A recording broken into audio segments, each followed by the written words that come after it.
नमस्ते बच्चों, आज की कहानी है रावण और गणेश। गोकर्ण महाबलेश्वर की कथा। एक बार की बात है, लंका का राजा रावण शिव जी का बहुत बड़ा भक्त था। उसने कठोर तप करके भगवान शिव को प्रसन्न कर लिया। शिव जी ने रावण को आत्मलिंग नामक दिव्य लिंग दिया और कहा, उसे जहाँ रख दोगे यह वही स्थायी रूप से स्थापित हो जाएगा, इसलिए इसे जमीन पर बिल्कुल मत रखना। रावण बहुत खुश हुआ और आत्मलिंग लेकर लंका की ओर चल पड़ा। देवताओं को चिंता हुई, अगर रावण आत्मलिंग को लंका लेकर गया तो वो अमर हो जाएगा, फिर कोई उसे नहीं हरा पाएगा। उन्होंने भगवान विष्णु से मदद मांगी। भगवान विष्णु ने एक योजना बनाई।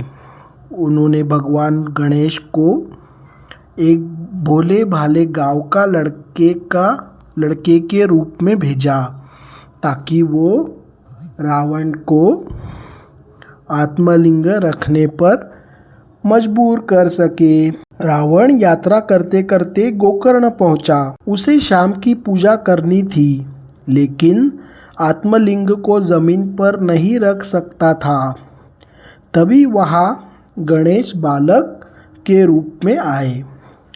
रावण ने लड़के से कहा, मैं पूजा कर लूं, तब तक तुम यह आत्मलिंग पकड़ो। ध्यान रखो, जमीन पर मत रखना। गणेश ने कहा, ठीक है, लेकिन अगर तुम जल्दी न आए तो मैं 3 बार पुकारूंगा, फिर इसे नीचे रख दूंगा। रावण मान गया और पूजा करने चला गया। गणेश ने रावण को 3 बार पुकारा, लेकिन वह नहीं आया। फिर गणेश ने आत्मलिंग को जमीन पर रख दिया। जैसी ही आत्मलिंग जमीन पर छुआ, वह वही स्थिर हो गया। रावण आया तो गुस्से में था। उसने आत्मलिंग को उठाने की पूरी कोशिश की, लेकिन वह हिला तक नहीं। उसने क्रोध में आकर आत्मलिंग को तोड़ने की कोशिश की। उसके टुकड़े जहाँ जहाँ गिरे वहाँ अलग अलग शिव मंदिर बन गए। जब गणेश ने अपना असली रूप दिखाया, रावण समझ गया कि यह सब देवताओं की योजना थी।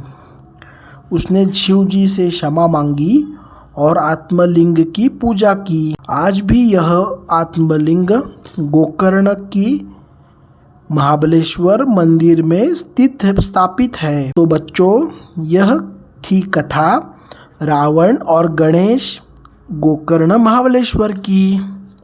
अब बताओ, इस कहानी से हमें क्या सीख मिलती है? यह कहानी हमें सिखाती है कि चाहे कितना भी शक्तिशाली क्यों न हो, देवताओं की योजना और भगवान की लीला से बड़ा कोई नहीं। अगर आपको ये कहानी पसंद आई हो तो हमारा चैनल बचपन की कहानियों को ज़रूर लाइक और सब्सक्राइब करें। नई कहानियों के लिए बेल आइकन दबाना ना भूलें। मिलते हैं अगली कहानी में बचपन की कहानियों पर। Thank you.